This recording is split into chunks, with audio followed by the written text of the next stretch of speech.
Thank you, Madam Chair. None of you want to see tax increases on small business or the tax increases generally, I think, and I don't personally like tax increases either. When I came into Congress in 1999, the national debt was about $5.8 trillion. The next 2 years, there were balanced budgets both years and no additional debt. The next 8 years under the President Bush, we accumulated more than $5 trillion more debt, almost doubled. What do? How do we get back to fiscal responsibility and start living within a budget like most, not all, but most American families do, if we're not going to do something with this tax situation to try to deal with this horrible debt that we have and passing this horrible debt on to future generations, our children and grandchildren? Can we start down here and just move down the line?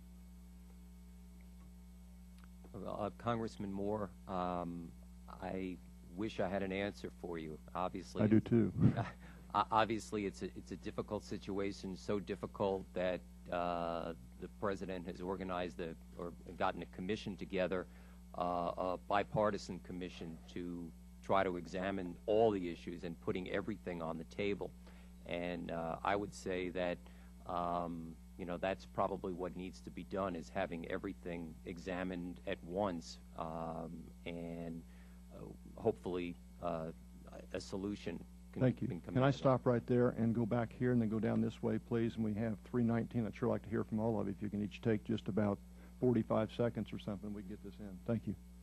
Mr. Dubé. Well, I mean, if you look at the projections from the Congressional Budget Office, by the end of this decade, tax revenues will be back to 18% of gross domestic product. That's where we were for the last 60 years, about the average. Over that time, we averaged spending about 20% of GDP. So we had a deficit somewhere around 2% of GDP. That is sustainable, more sustainable than the course we're on. It's not perfect, but it's better than where we are. And if you take the new healthcare legislation, the new law, tax revenues will actually be higher than 18%, the post-war average. So my point is that we have a spending problem, not a taxing problem. If spending gets brought back down to historical averages, the deficit will be brought back down as well. Mr. Green? I would submit that we've got short-term and long-term issues here. The short-term is everybody wants to get the deficit down, but we are also in an economic situation where we can't generate the income to tax right at the moment. So if we can figure out and putting issues on the table and figuring out elements that we can address right now makes sense.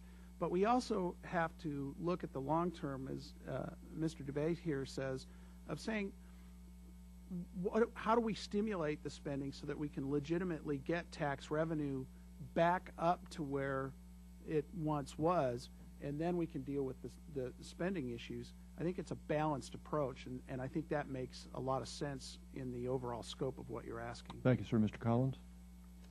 I agree, and would like to see just the ability to operate day to day and not have the restrictions and regulations that we see increasing at what appears to be more regularity, so that we can continue to create jobs, that we can continue to we're fortunate, and again, our size is representative of average membership, where we create jobs that are across anywhere from office staff to field technicians, mechanics, superintendents. We have a wide range of employment, and feel like when left alone and left to be creative and left to do what we do, we have the ability to generate more revenues and more income for those employees. Thank you. Mr. Joyce? Currently, be gentle with the tax increases to get our velocity back. And if I had my druthers, I'd just look at our total budget and I'd roll it back a couple % every year for the next few years, and I would focus across the board, everybody. Just like we've done in business and in America, every household in this country has rolled their budget back. And I'd say, military, you're going to get across the board, gentle on taxes. Let's see what traction we get. And then there are a lot of things that are off the grid that aren't taxed, and the tax has gotten to the point where things are outside of the system. We need to get those back in the system and then move forward. And I think we can get the two to cross relatively quickly, but it's got to be a team effort. Thank you, Madam Chair.